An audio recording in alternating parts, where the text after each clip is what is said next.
Você não precisa de mais férias. Você não precisa de um aplicativo de meditação. E você definitivamente não precisa dormir mais 8 horas.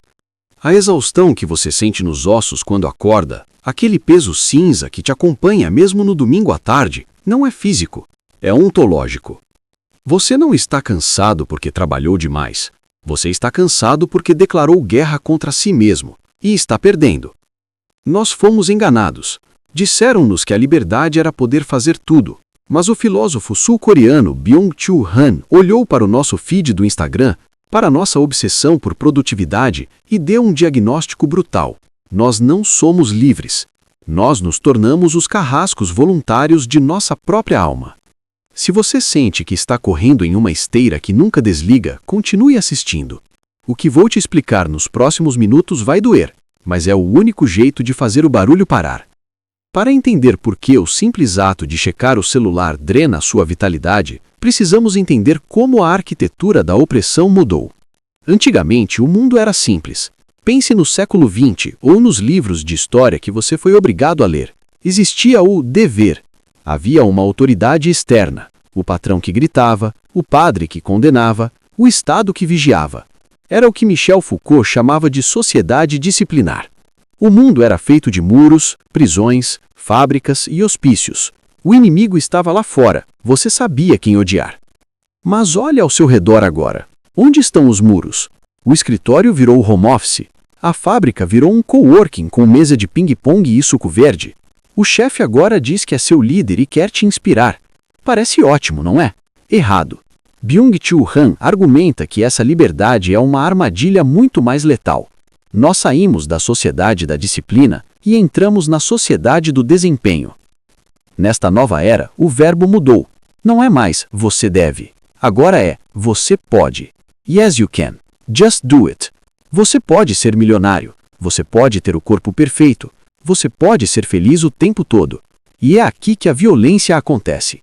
Quando o dever vem de fora, você pode resistir. Você pode fazer corpo mole quando o chefe vira as costas. Mas quando o imperativo é você pode, a coação torna-se interna. Não existe mais um feitor com um chicote. Você é o feitor e você é o escravo. Ambos habitam o mesmo corpo. Você se chicoteia com a culpa de não estar produzindo o suficiente. Você se explora voluntariamente até o colapso. E o mais trágico, você chama isso de realização pessoal. Pare um segundo. Seja honesto.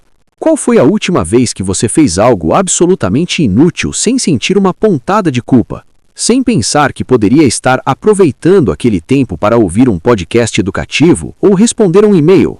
Se você não consegue lembrar, você já foi infectado. Isso nos leva à raiz do problema com as redes sociais. Elas não são ferramentas de conexão. Elas são vitrines de desempenho.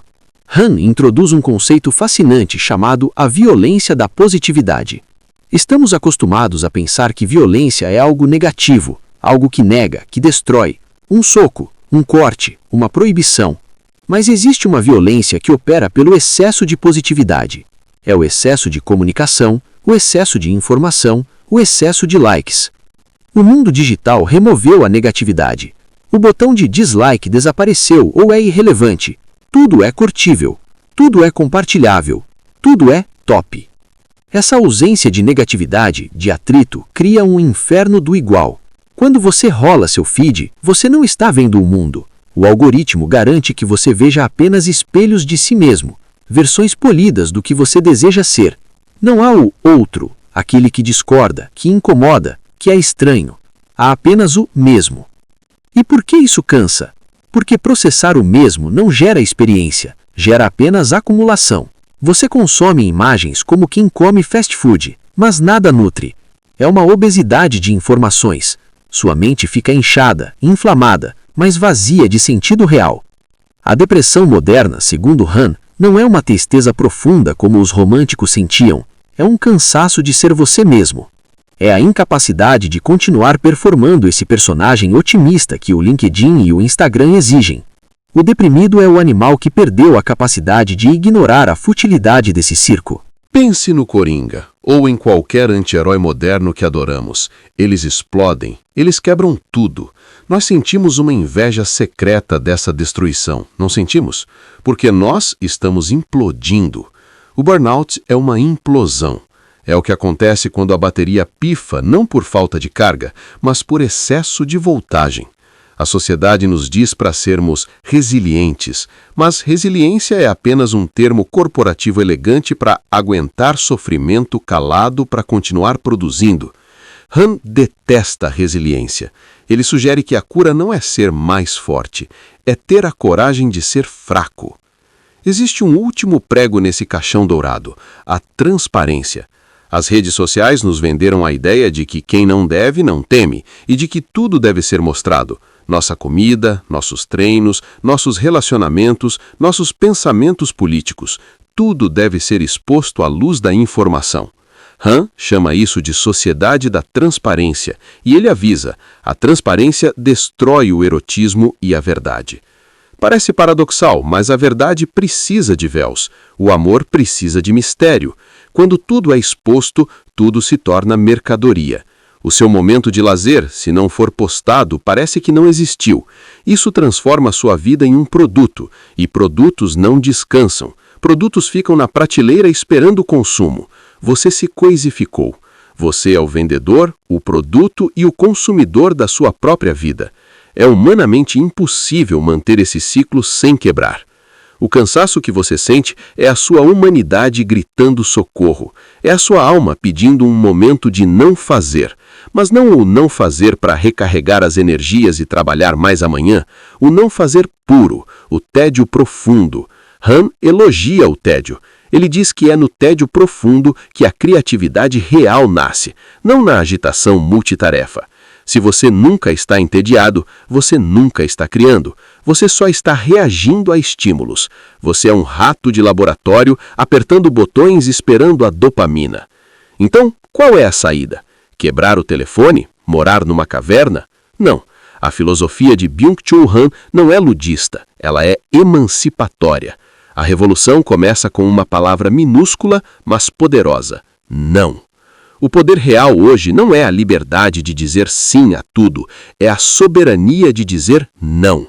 A capacidade de fechar os olhos, a capacidade de ser inoperante, de deixar uma mensagem sem resposta por 3 horas, não porque você está ocupado, mas porque você escolheu não estar disponível. Você precisa recuperar o que Han chama de negatividade, a capacidade de parar, de contemplar em vez de consumir, de aceitar que você não é um projeto de otimização constante. Você é um ser humano, e seres humanos precisam de sombras, silêncio e segredos para florescer. O cansaço vai embora quando você para de tentar ser uma empresa e volta a ser uma pessoa. Nós estamos construindo uma comunidade aqui que se recusa a ser apenas mais um dado no algoritmo.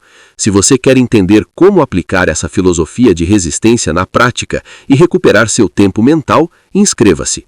Não deixe o algoritmo decidir seu próximo passo. Decida você.